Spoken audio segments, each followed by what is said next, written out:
It's the BMW Championship, everybody. Welcome back to Green on the Greens. Another winner, 2 straight winners now. Kind of. Same with 2 weeks ago, Aaron Rye. I gave him out as a top 5. He won outright. I did say on the show I was betting on him outright. Last week, Cody, you gave out Hideki Matsuyama as a top 5, and he won the FedEx St. Jude. Did you bet on him as well as an outright, Cody? Yeah, I didn't, it wasn't a full unit bet, but I did sprinkle on him a little bit. I had to. I was high on Hideki, and normally I'm kind of just fire a one bullet for an outright, but I had a good feeling on Hideki, and it paid off. Yeah, I like Hideki as well. I also hit a winner for the picks I gave out last week. Billy Horschel, top 10, squeezed in there at a T10 finish. Almost also got Taylor Pendrith top 20. He finished 1 stroke back, finished T22. Would have been nice to hit a couple of those, but Billy Horschel, I'll certainly take that for a top 10. So it is the BMW Championship, penultimate event on the PGA Tour season. We are playing this week, Cody, at Castle Pines? Yeah. Tell me about Castle Pines. Yeah, it's not terribly far from me, actually. If I hadn't just driven back from Colorado this weekend, I might be heading up there. But, it's like 6 hours. So I'm going to, take it a little bit easy. But so high elevation, I believe it's an 8,100 yard course on the scorecard, but we're over a mile high. Like, it's higher than Denver, higher elevation than Denver. The ball's going to fly. One of the comps I've been looking at is TPC Summerlin because it's similar elevation changes, similar elevation in terms of distance that we're going to see. But then I combine that a little bit with Muirfield Village because this is a Jack Nicklaus design. So we know what Jack Nicklaus likes. He likes to put an emphasis on approach play. So it's very interesting in terms of what we have in a golf course in terms of we're going to see an average driving distance probably like at 320 or something like that because of how high of elevation the course is at. But it's also going to be a little bit of an approach contest, a little bit of a tee to green contest, which is going to make for a really interesting event, I think. Now, I am soaking up this is actually like my last real day of vacation. Tomorrow I'm still here, but tomorrow's going to be a packing day, and then Thursday I got to drive back to New York. So with that being said, I didn't do a ton of research. I'm going to be honest, I didn't. I did read some things. Basically, what I've seen is strokes gained off the tee, strokes gained off the tee, strokes gained off the tee. So I get your point about approach play being important with it being a Nicklaus design. But my picks today, I'm just going guys who play well off the tee, not just long, but also accurate. Yeah, and I think it's overall tee to green play. I know I'm putting an emphasis on approach, but I also put a pretty heavy emphasis on strokes gained tee to green as well. So off the tee absolutely matters.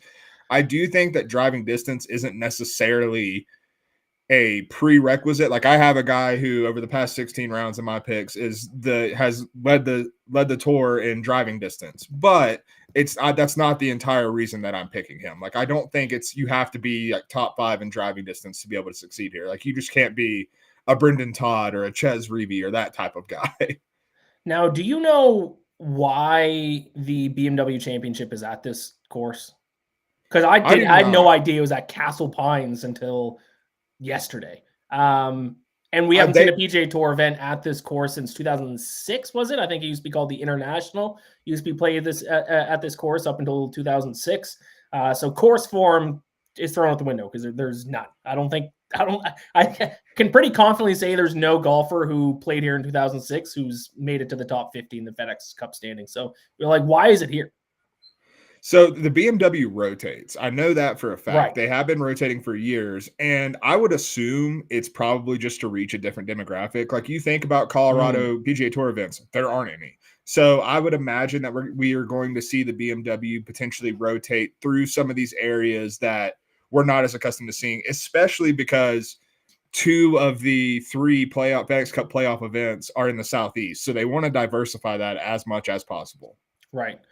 Yeah, that makes sense. And I think this is Pacific time zone, which I'm not really used to getting Pacific time zone golf events this late in the year. Usually those events are a little bit earlier. So, yeah, it'll be interesting. I can assure you it is hot out here. I just walked the dogs before the show, and it is a balmy 94 degrees outside. So, yeah, not going to be a cold event for sure. Love it. All right. Also, by the way, the final LPGA major of the year is this week too. The Women's Open, Women's British Open. I can talk about a couple of golfers that I like. Once again, trying to soak up the last couple of days of vacation, so I've not done a deep dive into the Women's Open. I wish it was next week so I could have some more info about that event for you, but I just don't. But I did go through the odds list. There are a couple names that stick out to me, and I don't think any of these is this the first time the Women's Open has been at St. Andrews? Or at least if it's not the first time, it's the first time in a while. I was going to say I think it might be the first time. I can't remember it. So if you want to bet on that, no course history there either, which I use quite a bit for LPGA. So a little blind for the Women's Open, but there are a couple names that stick out that I will go through at the end of the show. Right. Sorry, it is the second time, 2007. I had to Google 2007. Okay, so second time, but very similar to actually the PGA Tour event. Yeah. Probably no golfers who played there in 2007 are competing, teeing it up this week. All right, so let's get into our picks for the BMW Championship. As always, top 20. Oh, by the way, I do got to say, you did win close to the win last week. Cam Davis finished 44th, I think, and Taylor Moore finished 66th. So nothing impressive there, but you do get the dub, even though the competition is over. And I'm golfing tomorrow, Cody, so I will be sending you the bill for my round tomorrow. Beautiful. I'll be waiting. I have the money ready to pay you. It's been ready for quite a while with how this season has gone and closest to the win. All right, perfect. Let's get into our picks: top 20, top 10, top 5, and our pick to win. Starting with, and of course, top 20. And with it only being a 50 golfer field, I mean, you're not getting big payouts. You could bet on the worst golfer in the field to finish in the top 20, and you're not getting a big payout. So, but yeah, who do you got top 20? Yeah, I tried to go down the odds board a little bit to find a little bit of value, and I found Max Grieserman at plus 140. He was T33 in Memphis, but before that, he had back-to-back runner-up finishes, and then before that, it was 3 straight top 26 finishes. So he's a young guy who's been kind of flirting with it. I mentioned, I have someone in my picks who is first in driving distance over the last 16 rounds. It's Max Grieserman. He's averaging 321 yards off the tee, and that's without the elevation that we're going to see this week. We're probably going to see him hit a 400-yard drive if I had to guess this week. But the other things that stand out, over the last 16 rounds, he is 6th in bogey avoidance, 2nd in scrambling, and then over the last 36 round, he's 3rd in this field in strokes gained putting. That's a really good formula for what we're looking for here. His approach play has been sporadic, but he's gained 1.3 strokes in 4 of his last 6 events in terms of his strokes gained approach numbers. So I think he does have it in him to play well on approach, but with the way he's driving the ball and with the way his short game is looking right now, and more importantly, with the way he's avoiding big numbers at a course that, another thing I forgot to mention, I believe there's water in front of the greens on 8 of the 18 holes. So there is trouble in play. You want someone who's going to avoid bogeys. I have Max Grieserman very highly ranked in that metric. At plus 140, I think there's a little value there with how he's been playing. All right, I like it. My pick for top 20 is a guy who I'm shocked is playing this week. If you would have asked me if this golfer made the top 50 in the FedEx Cup standings, I would have said no way. But he did. I'll go Will Zalatoris, top 20. Yeah. Did you think I was going to say Will Zalatoris? I did, because I had the same thought last week. I was like, how the hell is this guy in the top 70? Like, there's no way. Yeah, so I was looking through some of his numbers here. I mean, it must just be because he did have a really short stretch where he was hot early in the season. He had T13 at Farmers Insurance, T2 at Genesis, T4 at Arnold Palmer, and then T9 at the Masters. So those 4 events must have just been, because I mean, 2 of those are signature and then one's a major. So I guess finishing top 5, top 10 in those events, plus a T13 of Farmers was enough FedEx Cup points to get him in the mix, because he's kind of been trash after that. T44, miscut, T60, T43, T41, miscut, T42, withdrawal, cut. But the reason why I'm going to take him to finish in the top 20, he finished T12 last week. So maybe a little bit of form coming out of Will Zalatoris, not a guy I want to invest in anything more than just a top 20 pick. And I know I said strokes gained off the tee this season. Obviously, he has not been strong off the tee, but historically, a good Will Zalatoris is typically very good off the tee. So hopefully a T12 finish last week is a sign of things to come. Once again, we're asking him to finish in the top 20 of a 50-man event. Recent form is good enough, and a guy who typically, when he's playing well, is good off the tee. That's enough for me. So I saw his name. I thought the sportsbook I was looking at made a mistake putting his name on the odds list, because I was like, there's no way Will Zalatoris got inside the top 50. He was even 49th heading into last week. So the T12 obviously helped him a little bit to keep him inside the top 50, but I'm shocked. I guess it was that short stretch in the spring where he had a handful of top 5s and top 10s at big events that got him in. But yeah, let's go Willie Z. My best friend, notably. People forget. Yeah. People do forget that y'all are just chummy to the very end, till death. Yeah. But no, you're absolutely right. I believe it was I believe it was the First Cut podcast, CBS Sports' golf podcast, but they were talking about how like guys who just made their living on signature events. Will Zalatoris was the one that came up. Corey Connors was another one who came up, like just finishing in that 10 to 20 range in the signature events. Yep. And because the FedEx Cup points are so inflated for those events, yes, it just buoyed them into these positions. Yeah, it's a good thing to note. It's, I guess, when I think about the signature events, I think about how much more money they win, but also it's a ton more FedEx Cup points as well. Mm-hmm. Yeah. All right, let's move on to top 10. Who do you got for top 10? Yeah, so I'm going to take a little bit of a shot here and go Nick Dunlap, plus 350 for a top 10. He's honestly just been ridiculously inconsistent, but the upside is very, very clear.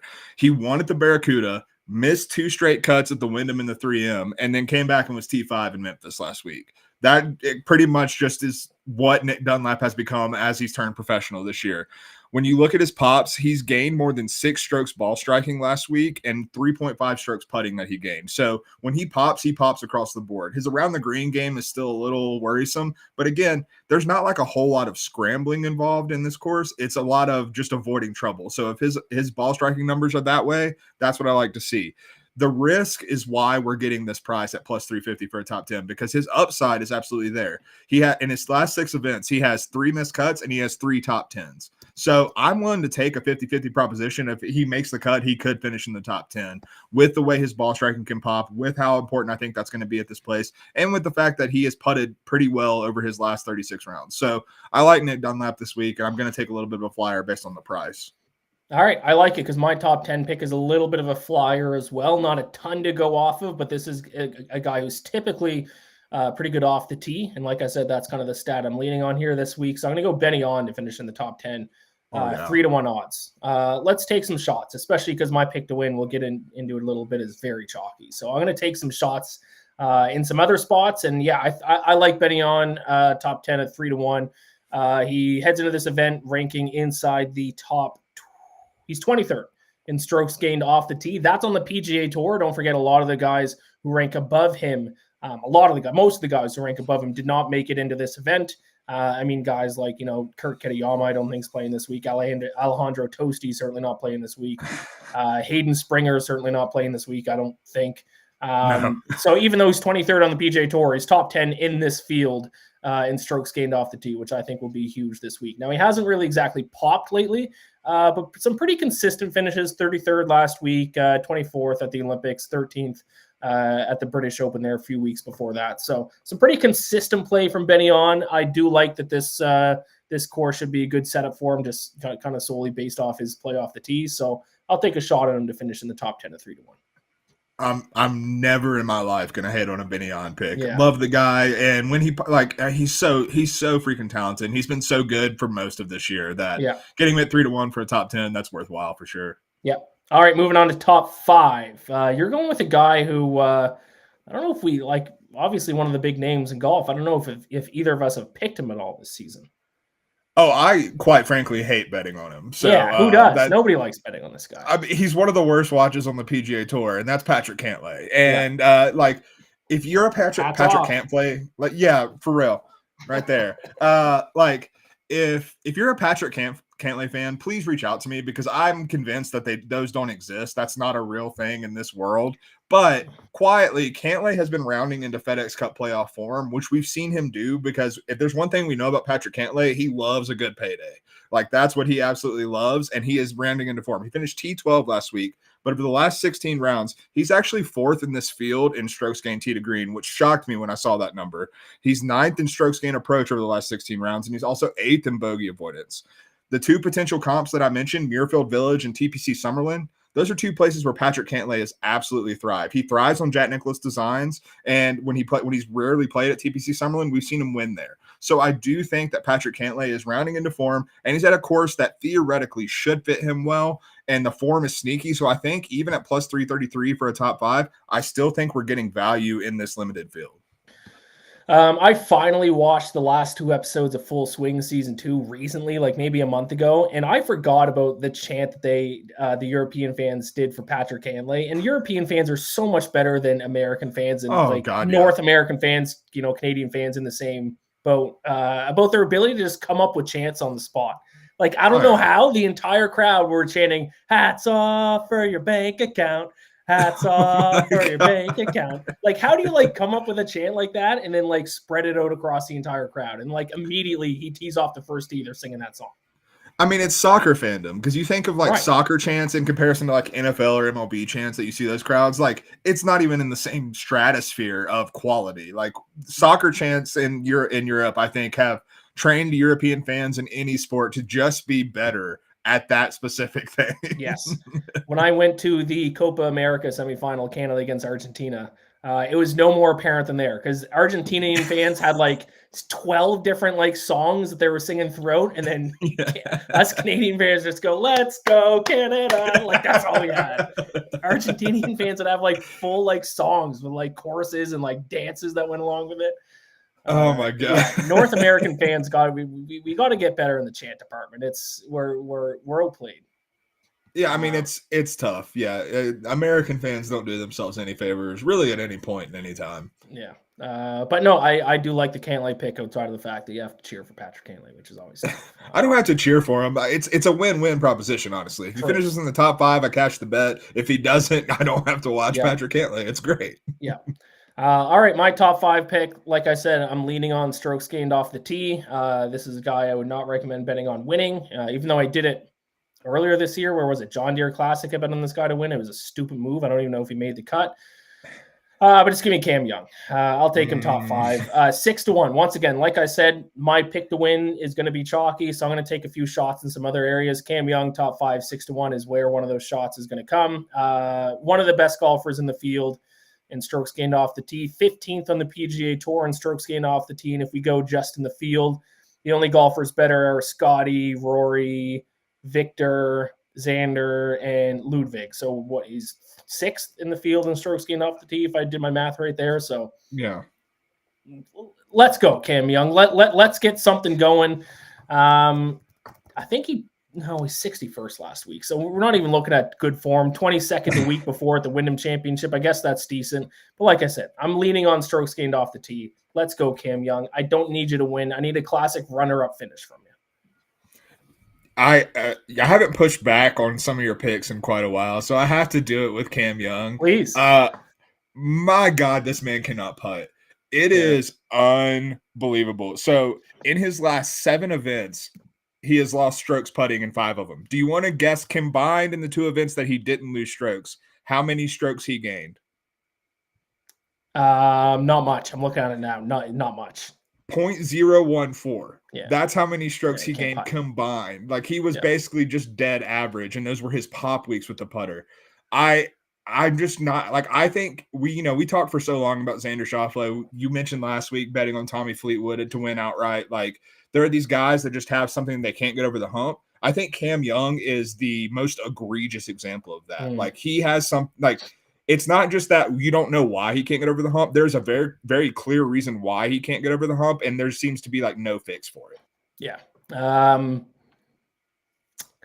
I hope the elevation he can just like drive the green every hole, and then there we go. 2-putt for a birdie. I'm trying to take some long shots because I apologize in advance already for my pick to win, and we'll get to that in a second. But it's too chalky. I had to take some shots somewhere else, and it's 6-1 top 5. Hey, maybe we don't know this course.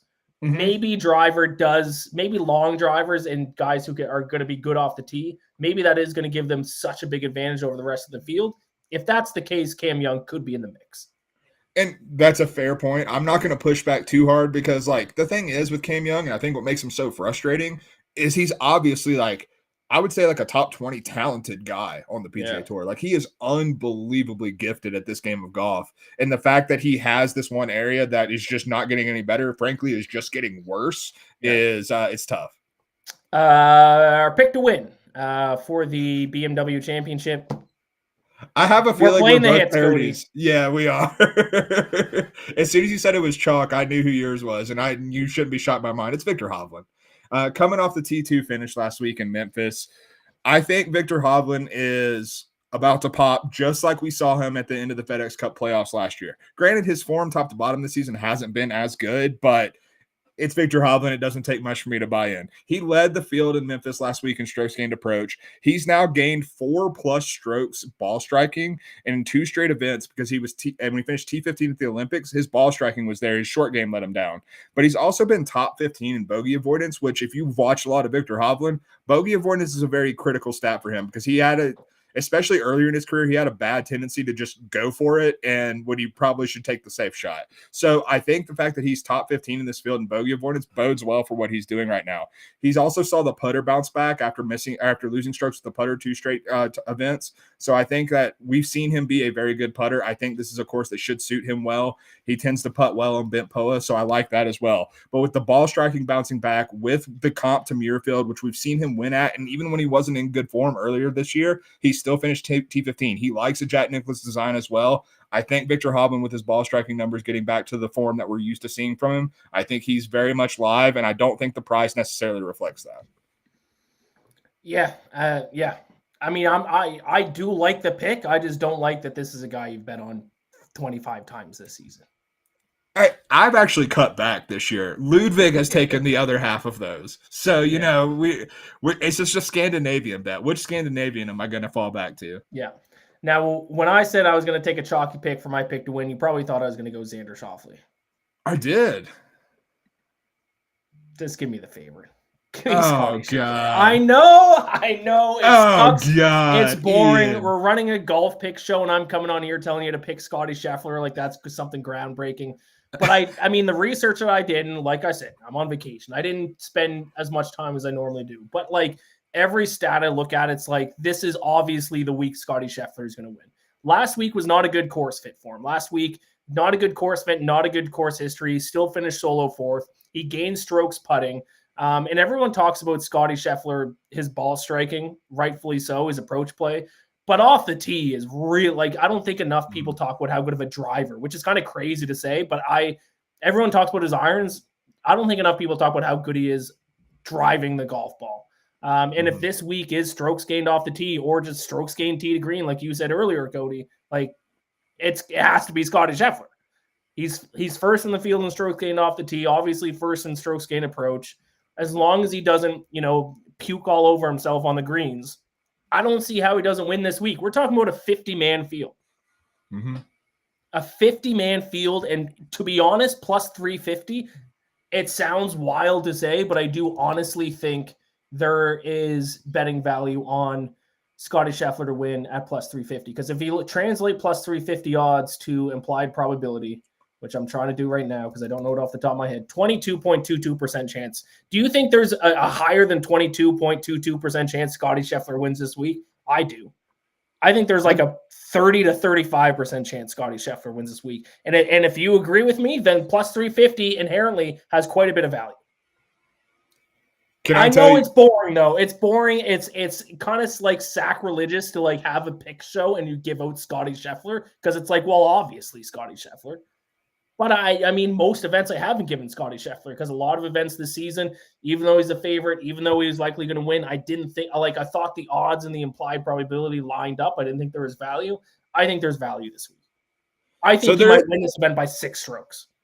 There's definitely value because this is a number we've seen him at in full field events. So correct, exactly. Yes. And so like I fully understand where you're coming from. I'll tell you where I'm having a hard time marrying it is in my model that I'm currently looking at right now. Yeah. Xander Schauffele grades out better than Scotty Scheffler. it would hurt me for a week where I bet Scotty instead of Xander for chalk and Xander wins. That would hurt me.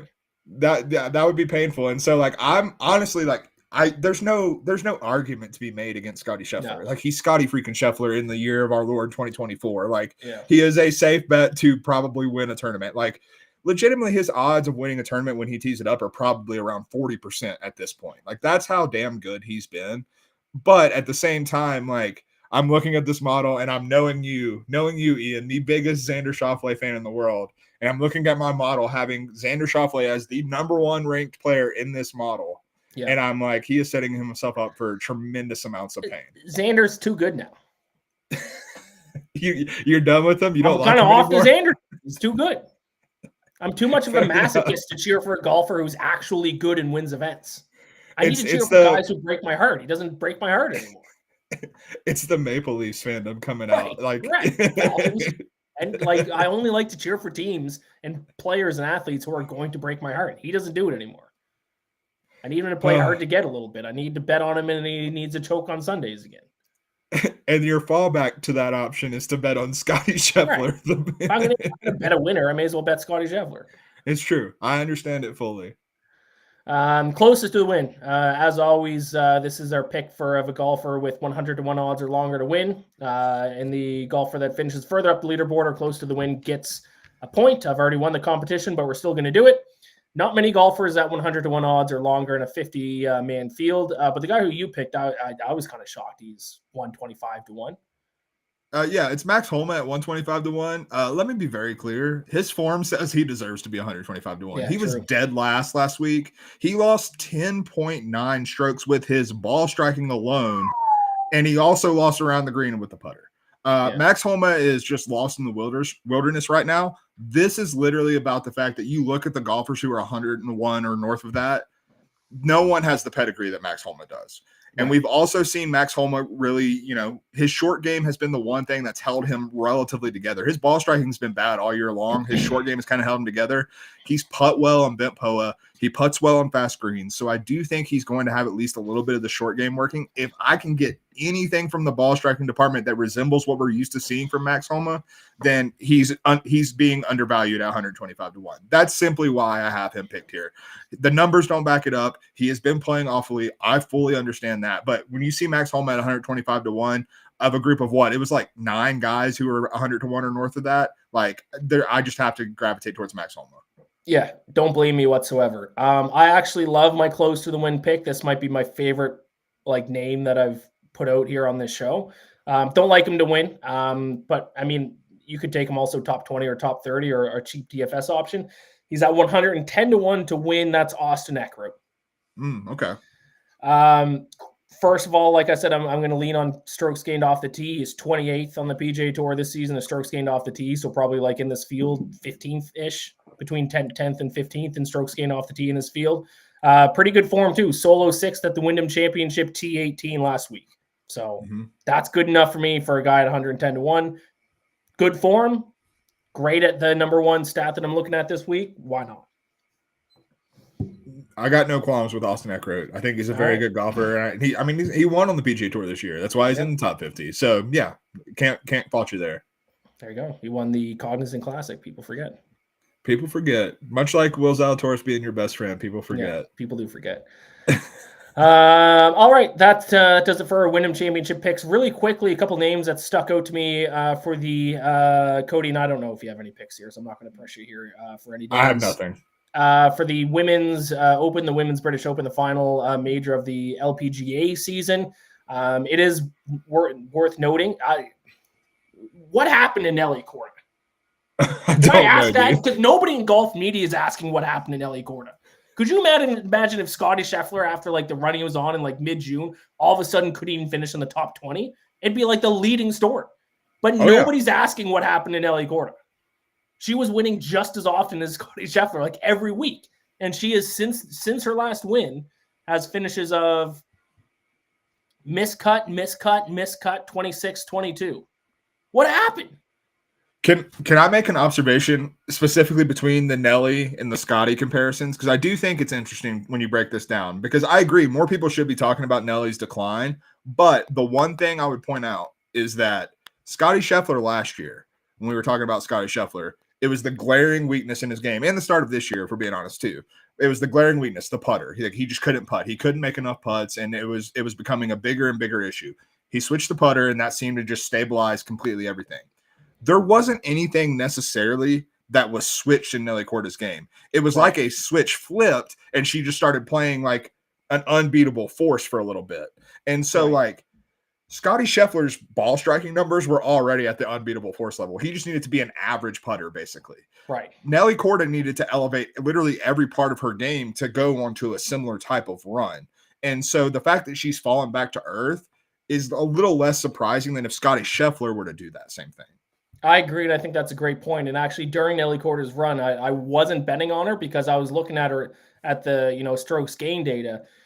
and she wasn't putting up the ball striking numbers compared to the field like Scotty Scheffler does. She was putting better than Scotty Scheffler, but typically for longevity and being able to, you know, finish in the top 5 or win for that long of a period of time, you want consistent ball striking numbers specifically, because putting is going to come and go. Off the tee play for the most part, it's going to come and go. Iron play will as well, but she wasn't like running away with, like, it was like one event she'd win, she'd like putt really, really well. And the next event, she drove the ball really, really well. And then she did her irons really, really well. But she didn't have like that one cornerstone of her game to lean on like Scotty does with his ball striking. So, but still, it's just fascinating to me that she. Oh, yeah.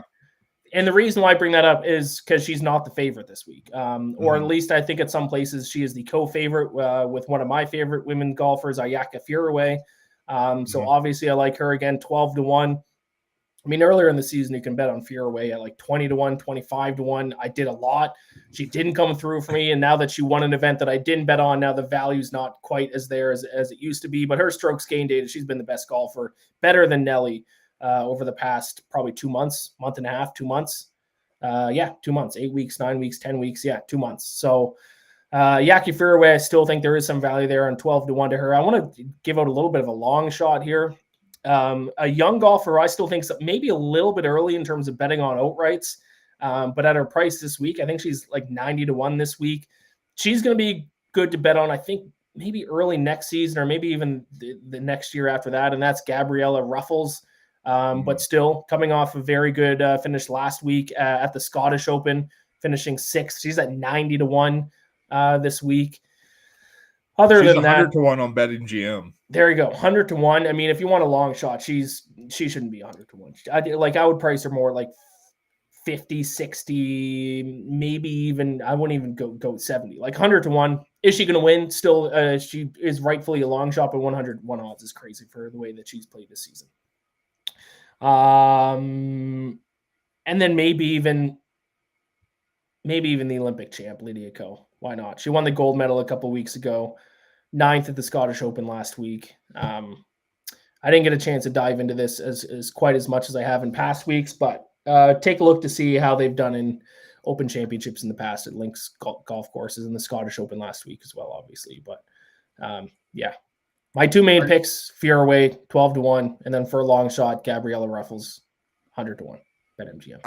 I've got a question for you as the resident LPGA sharp around here. What are your thoughts on Lauren Coughlin? 20-1, obviously has 2 wins in the past month that we've seen, won the Scottish last week. So very clearly rounding into form and has been very good all season long. And honestly has put, if I'm not mistaken, has put together her best major season of her career, even though she has, had some ups and downs. Like I believe she has 2 top 5s in majors this year.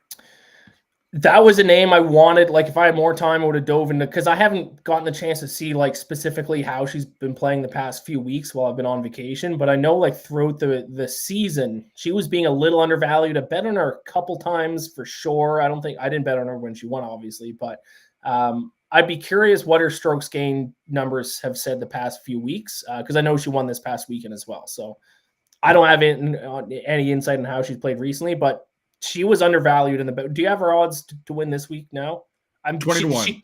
Now that's overvalued. That's overcorrected. I know she has 2 wins in like her last 4 starts, but unless her strokes gain data the past 4 weeks have taken a significant leap in those wins, congrats to her. I think she's played some good golf and she was undervalued for the majority of the season. I think it might have been the Mizuho America's Open that I bet on her, but 20-1's not correct. I think that's now flipped the other direction.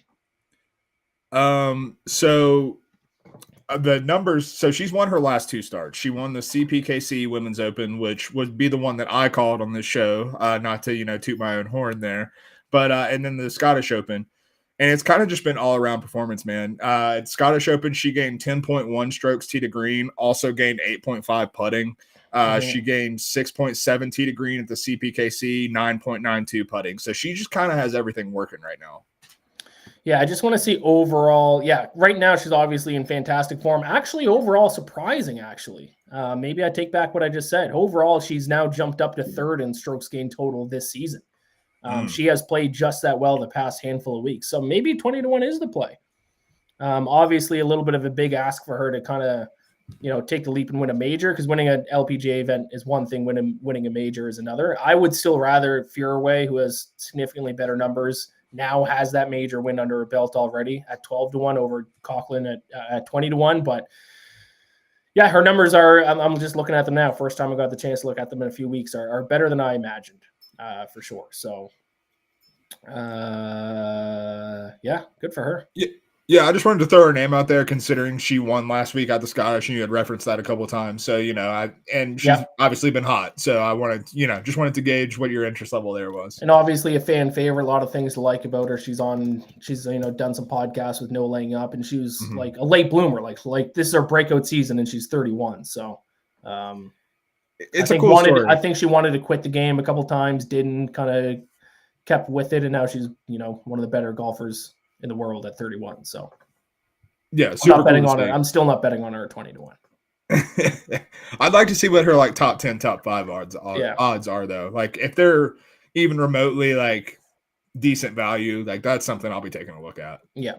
But I would rather bet on her than Nelly Korda at 12 or 13, whatever Nelly Korda is, because she's dropped to 14 on BetMGM. There you go. Is Fureway the favorite? Yeah, 12-1 still. 12-1. Yeah. I'm going chalk this week. Parlay Scotty Scheffler and a Yak Fureway. Love it. All right, that's our show. Thank you so much for watching. I will be back in New York, hopefully. I might get declined at the border, to be honest. I go apply for my visa Thursday and they decline me. Then I'm somewhere in Canada next week too, and that's going to throw a lot of things off. Hopefully next week I'll be back in New York for the Tour Championship, and I'll have a lot more time to kind of dive into it. So looking forward to that. East Lake.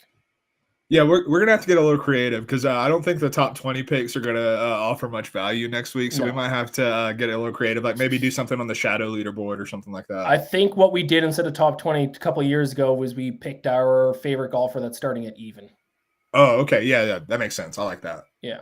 All right. So there you go. Thank you so much for watching. Subscribe to the Bet Side of the YouTube channel.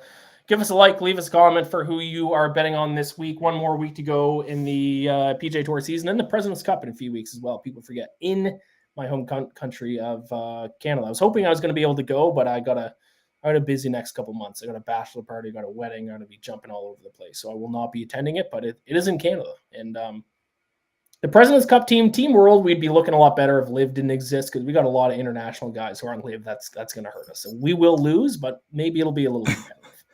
We will. Hey, I want it to be competitive. Like a President's Cup or a Ryder Cup that's not competitive. Like, let's be honest, the Ryder Cup last year sucked. Like, it wasn't that much fun because Europe just beat the brakes off of the Americans. Like, they looked completely outmatched. And even if I'm an American and wanted American to win, like, I would at least rather it be competitive. It wasn't competitive going into Sunday. Yeah, and the President's Cup has never been competitive. So like for American both golfers and fans to start caring, Team World needs to rack up a couple wins. So maybe we sneak one in this year. It'll make it a little bit more exciting, because until we do, nobody, especially in the States, is going to care about the President's Cup. It's true. But we will have a show for it, and we will make bets. So it's like a month from now. So yeah, thank you all so much for watching. Enjoy this week's event. Gambler bless. Bye.